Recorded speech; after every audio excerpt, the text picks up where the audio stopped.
दुरूद पढ़ंदा सहाबी हिन मददा मुस्तफा हिन खुश आसमान ते खुदा थींदो आ उन्हनि जे हक़ में नाज़िल जिब्रील थींदो आ उन्हनि जे लाइ ॻाल्हाईंदा जानवर आहिनि पोइ जे ॻाल्हि सम्झ में आई आहे त पढ़ायो अस्सलातु वस्सलाम अलैका या रसूल अल्लाह व अला आलिका व अस्हाबिका व अज़वाजिका या खातमन नबिय्यीन। महफिल कोठा बिया नगर विराइबो आहे जमायत नगर भी कंदी आहे मकतूबात इमाम रब्बानी मुजद्दिद अल्फ़ सानी नक्शबंदी तरीक़े जो इमाम आहे हर साल मुस्तफ़ा करीम जो मीलाद कंदो आहे मुस्तफ़ा करीम जे बारगाह अक़दस में हदियतन तोहफ़तन मीलाद पेश कंदो आहे हिकिड़े ॾिहाड़े आराम जो कई त मुस्तफ़ा करीम जी ज़ियारत थी पियसि। अल्लाह महबूब फरमाइनि था इमाम रब्बानी जी मुंहिंजा साईं पाण फरमाइनि था त तूं असांजो मीलाद कंदो आहे पर असां तुंहिंजो मीलाद न खाईंदा आहियूं।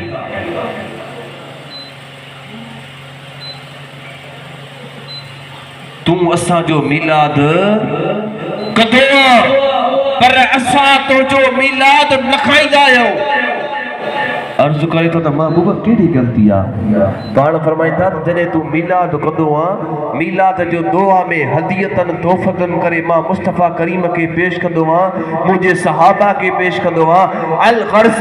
आल बेतन के पेश कंदो आहियां उन्हीअ सवाब में सैयदा तैयबा ताहिरा आबिदा ज़ाहिदा अब्बुल मोमिनीन मुंहिंजी राणी आयशा सिद्दीक़ा जो नालो न खणंदो आहे मूंखे पंहिंजी आयशा एतिरी प्यारी आहे जो मुस्तफ़ा करीम अज बि आयशा का बग़ैर काश न खाईंदो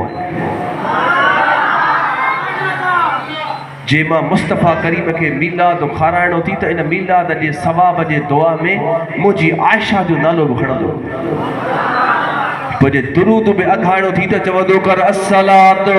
वस्सलामु अलैका या रसूल अल्लाह व अला आलिका व अस्हाबिका व अज़वाजिका।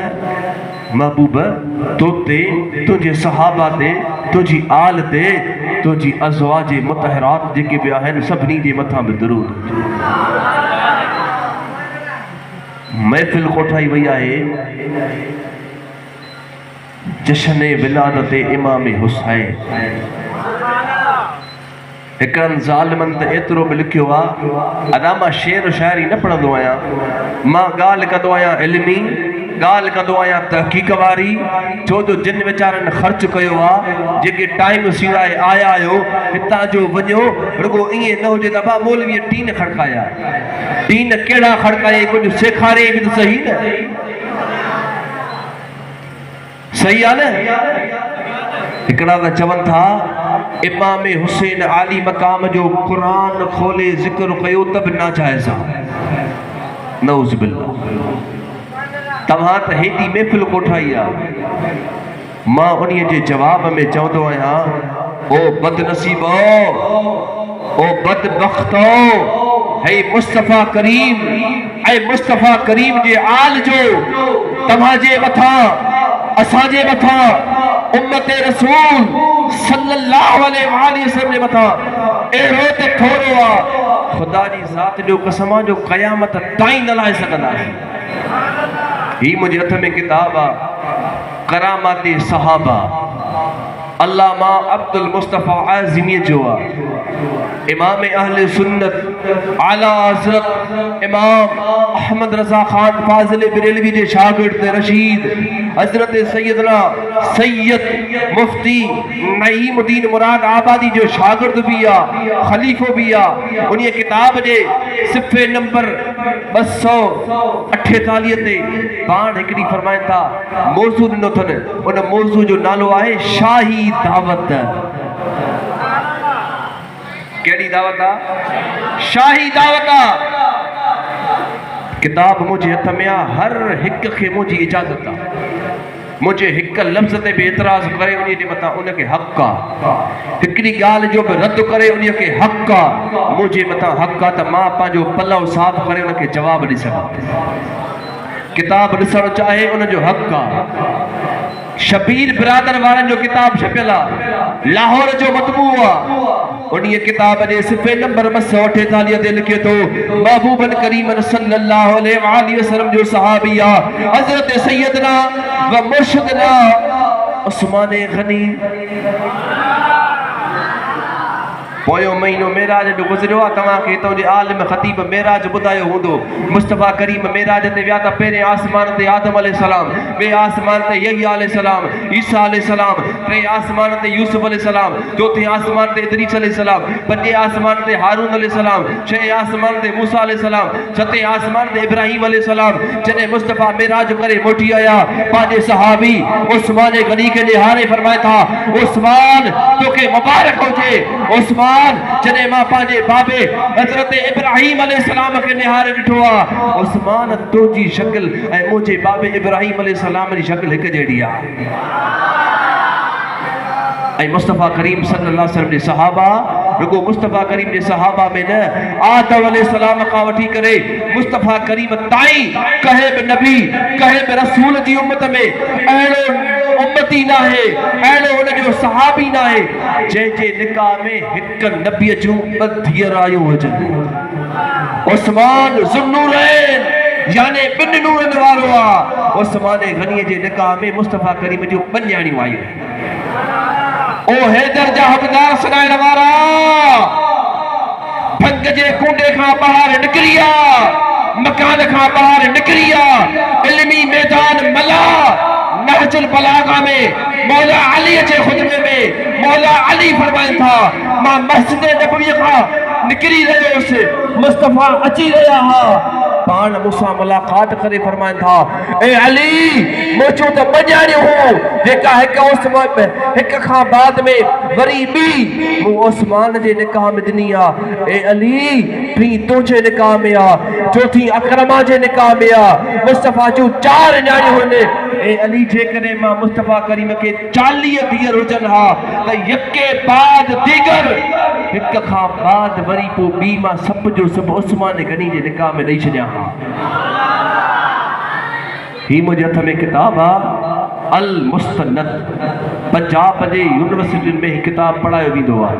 जंहिं आलिम लिखियो आहे वक़्त जो वॾो मुफ्ती आज़म आहे। ऐं ही किताब जॾहिं लिखियो अथई 1870 हदीसुनि जो मजमू आहे। हिक बि हदीस हिन में ज़ईफ़ कान्हे का, हिक बि हदीस हिन में कूड़ी कान्हे का, हिक बि हदीस ग़लति कान्हे का। जॾहिं हिन आलिम किताब लिखियो आहे त पा वुज़ू थी लिखियो अथई। किताब जे लिखण वारे अरसे में जेतिरो अरसो किताब जे लिखण में लॻो आहे उहो सॼो जो सॼो अरसो ही आलिम बावुज़ू रहियो आहे। ऐं इहो आलिम केरु आहे? मुंहिंजे महिरबान मुर्शिद करीम ताजदारे मुहद्दिसे मशहूरी शरीफ सरदार मशहूरनि वारे साईं जे बेकिनार फैज़ जे समुंड मां हिकिड़े समुंड जो ही क़तरो बि आहे। हज़रत क़िबला शेख अल हदीस व तफ़सीर पीर साईं गुलाम रसूल क़ासिम पाण हिन किताब जे अंदर बाब मनाक़िब उस्मान गनी में फरमाइनि था त महबूबन करीम सल्लल्लाहु अलैहि वसल्लम पंहिंजी धीउ हज़रत ज़ैनब रज़ी अल्लाह ताला अन्हा जे घर आया ऐं पंहिंजी न्याणीअ खे चवनि था ऐं मुंहिंजी न्याणी उस्मान गनीअ जी पारत हुजे। अॼु उहे बि तवजो कयो जेको ॻाल्हि ॻाल्हि ते न्याणीअ जो बदिलो वठी करे न्याणीअ खे मथे करे ऐं न्याणीअ खे घर अची विहारींदा आहियो ऐं न्याणीअ खे तलाक ॾियारींदा आहियो, न्याणियुनि जो पासो खणंदा आहियो। मुस्तफ़ा करीम जी तालीमात इहा आहे न्याणी रसूलुल्लाह जी आहे, पर मुस्तफ़ा घर वञी न्याणीअ खे चवनि था त पंहिंजे मुड़ुस जी पारत उस्मान गनीअ जी पारत हुजे। या रसूलुल्लाह छो? पाण फरमाईंदा त मुंहिंजो उस्मान उहो आहे जंहिंखां रब जा मलाइक बि हया कंदा। उन उस्मान गनी जे किताब जो हवालो लिखे थो फरमाए तो महबूबन करीमन सल्लल्लाहु अलैहि वसल्लम सहाबी हजरत उस्मान गनी रज़ी अल्लाह तआला अन्हु जी ज़ात बाबरकात महबूबन करीमन सल्लल्लाहु अलैहि वसल्लम जी दावत कया या रसूलुल्लाह सल्लल्लाहु अलैहि वसल्लम मुझी दावत तमा मुझी दावत कबूल कयो मुझे हावेली शरीफ दे अचो पाजा कदम घुमायो जी मुझी दावत खाई वञो मुस्तफा करीम दावत कबूल कया मुस्तफा करीम बि हजा है मुस्तफा जा सहाबा भी हजा है छे शेर सा जन लग्यो छे शेर सब सुरहा थिया मुंह भायो वण मुश्क जा किन अतरहारी दो वयो मौला अली फरमाइन था जॾहिं उस्मान गनी ने रसूलुल्लाह सहाबा सां गॾु हलन था मुस्तफ़ा जी ज़ात आॾो आॾो आहे उस्मान गनी पोयां है मुस्तफ़ा करीम हिकिड़ो कदम रखी वरी ॿियो कदम रखनि था ॿियो कदम रखी वरी टियों कदम रखनि था उस्मान गनी ॻणींदो थो हले 1 2 3 4 5 6 7 8 9 सहाबा पुछन था हुजूर पुछन था उस्मान कदम थो गणी गाल केड़ी आ ए अल्लाह जा हबीब ए मुनकरे सहाबा जे शान जा ए अहल बैत जे दावत ते एतराज करण वाला तोखे मां दावत ते फिक्र थो ॾियां त इन सहाबा जी दावत ने ते केड़ी फतवा लगाईंदे पाण पुछन था उस्मान कदम थो गणी अजीब मंजर गाल केड़ी आ या रसूलुल्लाह सल्लल्लाहु अलैहि वसल्लम इन उस्मान दी दिल में ही गाल आ त जेतरा कदम मुझा हबीब मुझे हावेली ते खणी हलदा जेतरा कदम मुझे हावेली ताईं खणी हलदा हिक हिक कदम जे एवज़े में हे अल्लाह जा हबीब तुझे हिक हिक कदम जे सदके में हिक हिक गुलाम आजाद कंदुस पुछा कर वनी वारिस खां पुछा कर वनी अजीज खां पुछा कर वनी साजिद खां पुछा कर वनी कमेटी वारन खां भत चाड़ींदा गोश्त वजंदा लड्डू विरहाईंदा मिठाइयूं विरहाईंदा पैसा विरहाईंदा आलिमन मुफ्तन ते मौलविन ते घोड़ कंदा नात ख़ानन के खुश कंदा एतिरो करे सघनि था पर हेड़ी कुर्बानी हेड़ी शाही दावत मुस्तफा करीम जवाब कोन था ॾियनि मुस्तफा रंज कोन था थियनि मुस्तफा नाराज़ कोन था थियनि दावत अकेली काने का सहाबा जी जमात में मौला अली बि गॾु